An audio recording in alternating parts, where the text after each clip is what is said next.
తాకట్లో ఉన్న మీ బంగారాన్ని విడిపించి ఆ రోజు ఆన్లైన్ రేటుకి కొంటాం. Sharma gold company.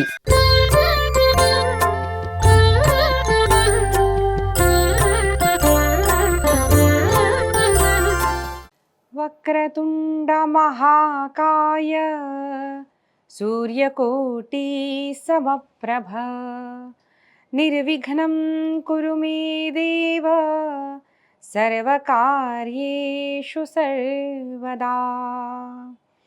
Yeah కుందేందు తుషారహారధవలా yeah శుభ్రవస్త్రావృతా yeah వీణావరదండ మండితకరా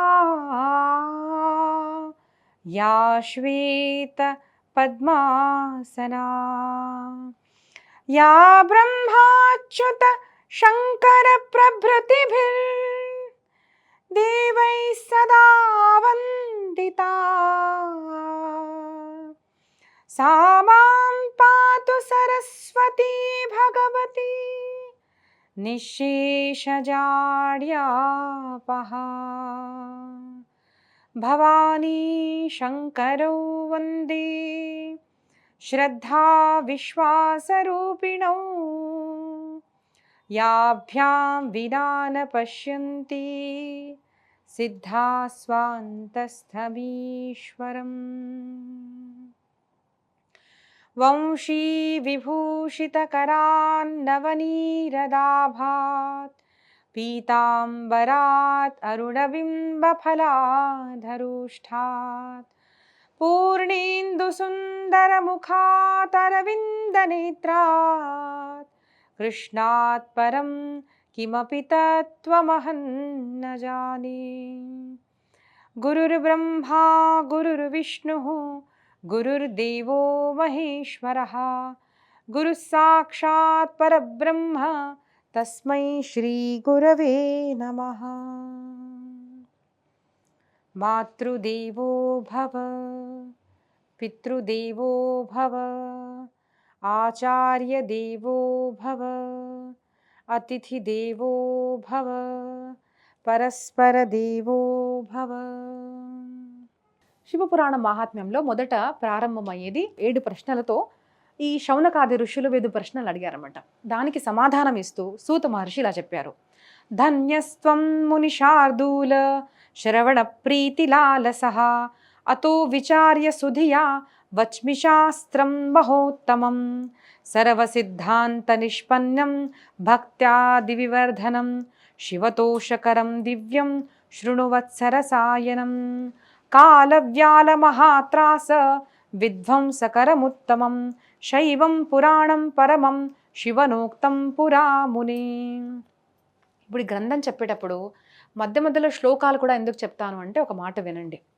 ఎప్పుడు కూడా మనం కథారూపంతో చెప్తూ వెళ్ళామనుకోండి, మళ్ళీ వచ్చే జనరేషన్తో కూడా ఏమవుతుంది, విన్నవాళ్ళు మళ్ళీ కథారూపంలోనే చెప్తారు.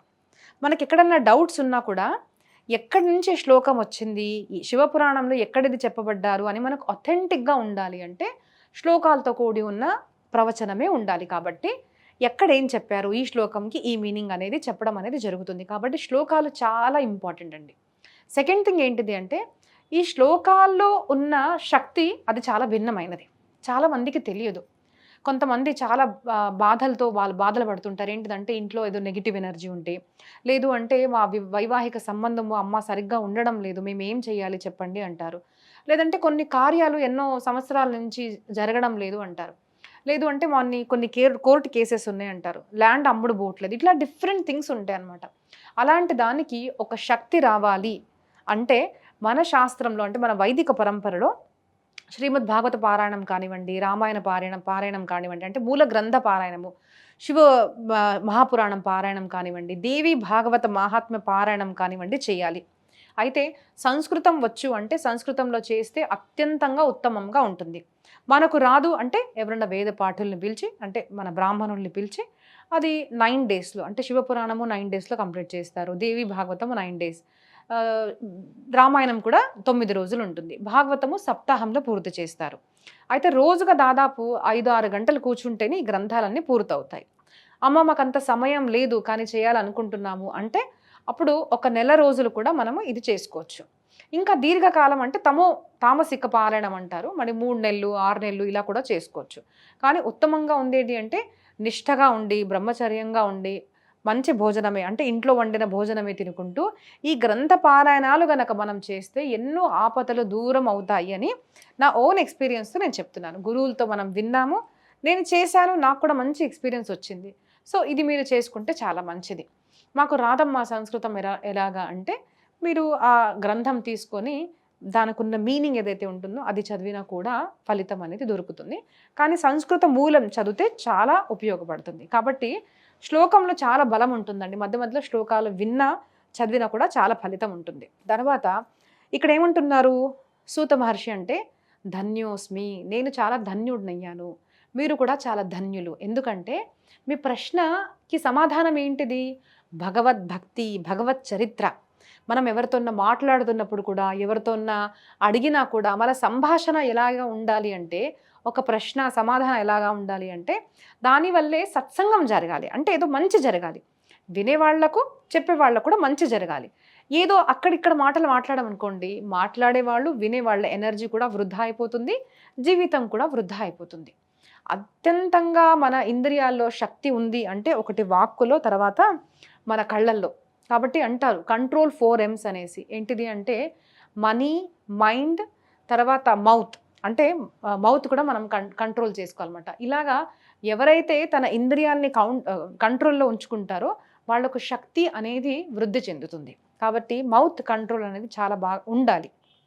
అయితే దాంట్లో నుంచి మనం వాడుకుంటున్నాం కదా, మాట్లాడుతున్నాం కదా, మరి ఆ శక్తిని వాడుకుంటున్నప్పుడు ఎలాంటి ప్రశ్నలు రావాలి? మంచి ప్రశ్న రావాలి, దానికి సమాధానం కూడా సత్సంగం ఉండాలి, మంచి ఉండాలి. కాబట్టి మంచి ప్రశ్న అడిగారు కాబట్టి నేను ధన్యుడినయ్యాను, మీరు కూడా ధన్యులు. ఎందుకంటే మీ ప్రశ్నకు సమాధానము శివప్రీతి, శివకథ, కాలసర్పనాశనము జరుగుతుంది. అలాంటి శివపురాణము మీకు నేను చెప్తున్నాను. ఇలాంటి శివపురాణము అంటే కాలవ్యాల మహాత్రాస.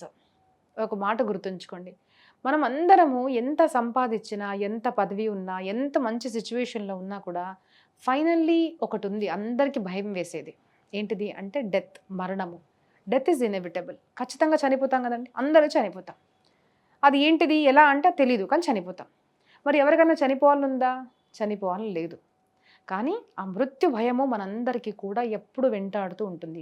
కాబట్టి కాలవ్యాల మహాత్రాస అంటే ఇది విన్న తర్వాత మృత్యు ఆగదు, మృత్యు వస్తుంది, కానీ మృత్యు భయము అనేది మనకు పోతుంది.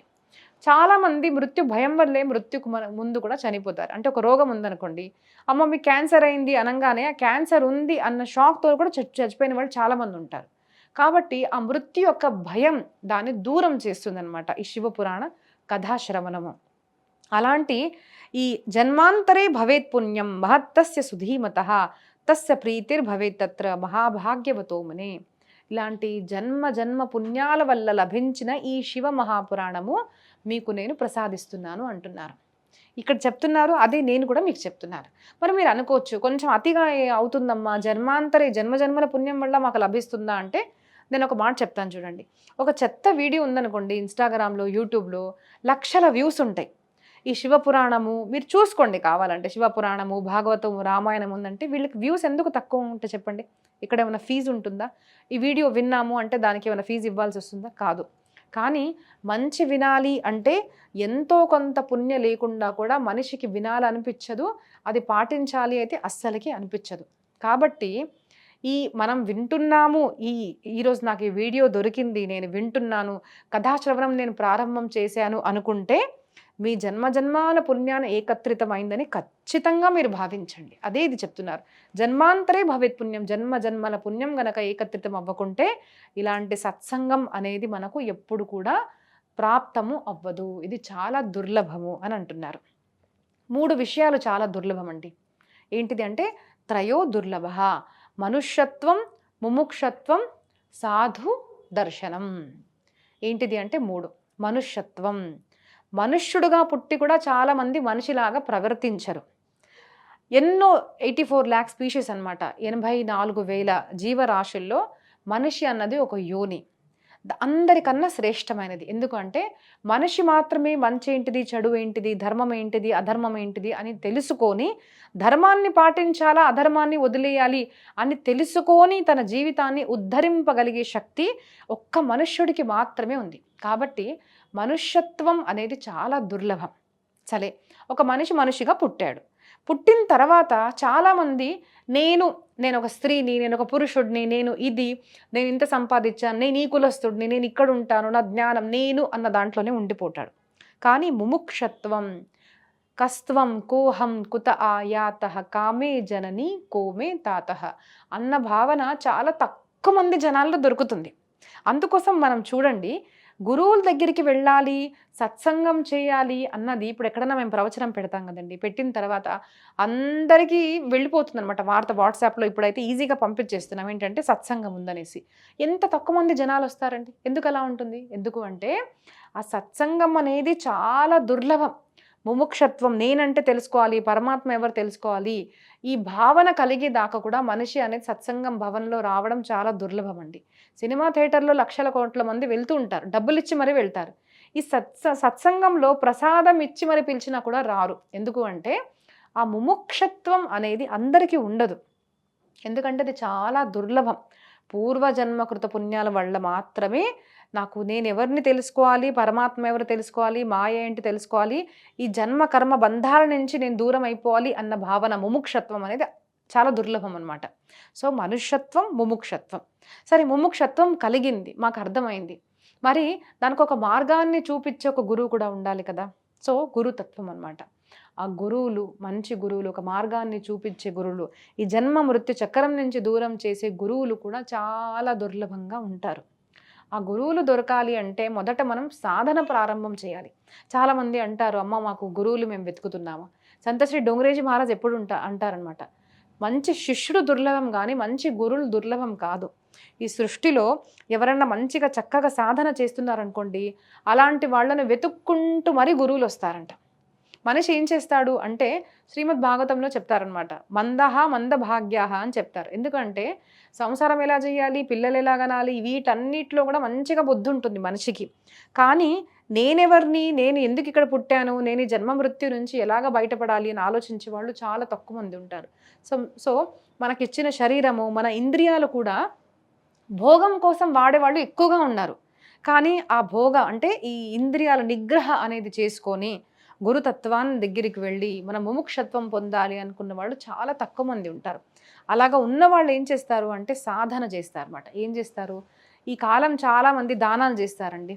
గుడ్లకు వెళ్తారు, ప్రదక్షిణ చేస్తారంటే వెళ్ళకూడదని కాదు, వెళ్తారు, దానం చేస్తారు, అన్నీ చేస్తారు. కానీ ఏకాంతంలో కూర్చొని హరినామ స్మరణ చేసే వాళ్ళన్న మాత్రం చాలా తక్కువగా ఉంటారు. షో ఆఫ్ అనమాట. ఎక్కువగా అందరు 10 మందికి చూసే విషయాలు మాత్రం మనం చేస్తాం. కానీ ఏకాంతంలో మనం ఎంతసేపు కూర్చొని హరినామ స్మరణ మాల చేస్తాము అన్నదే భక్తి యొక్క స్వరూపం. అది ఎవరైతే చేస్తారో వాళ్ళకి ఖచ్చితంగా ఆ గురువు ద్వారా కనెక్షన్స్ అనేవి ఖచ్చితంగా వస్తాయి అన్నమాట మనకు. సో ఈ గురువు దొరికిన తర్వాత ఏమవుతుందంటే మనకు ఈ జీవిత జన్మ మరణ నుంచి మనకు ఒక దారి అనేది దొరుకుతుంది. మనము దూరం వెళ్ళిపోతాం అనమాట. ఇంకా జన్మ మృత్యు లేకుండా కూడా మనం ఉద్ధారం అనేది చెందుతాము. అది సూత మహర్షి మనకు చెప్తున్నారు. సో ఇలాగ మనం గురువులు ఒక మార్గాన్ని చూపిస్తారు. సో మనుష్యత్వం, ముముక్షత్వం, సాధుతత్వం, ఈ 3 కూడా చాలా దుర్లభమైనవి. ఈ 3 కూడా చాలా భాగ్యవంతులకి మాత్రమే దొరుకుతాయి. కాబట్టి నేను కూడా ధన్యుడిని, మీరు కూడా చాలా ధన్యులు. కాబట్టి మీకు ఈ శివపురాణం వినాలన్న కోరిక కలిగి మీరు ఇలాంటి చక్కటి ప్రశ్నని వేశారని. శివరూపం క్షితౌ దేయం సేవనీయం చ సర్వథా తథాస్య శ్రవణం ప్రేమ్న సర్వకామ ఫలప్రదం. మరి కథాశ్రవణం ఏం చేస్తుంది అంటే, ఈ కథాశ్రవణం వినడం వల్ల ఏమవుతుంది అంటే అన్ని కోరికలు తీరుతాయి. నేను చెప్పాను కదండి, కథా పారాయణం వల్ల, కథాశ్రవణం వల్ల కూడా అన్ని కోరికలు తీరుతాయి.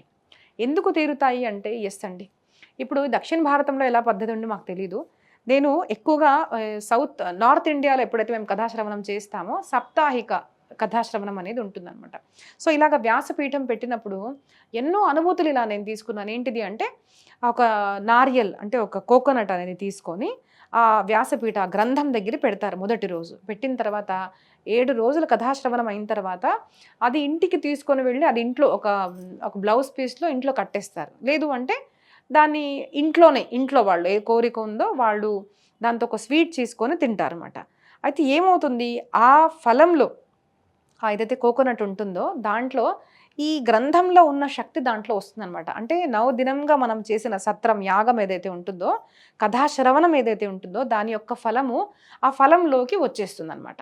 మరి మీరు అనుకోవచ్చు ఇదేదో మూఢనమ్మకం అంటే కాదండి.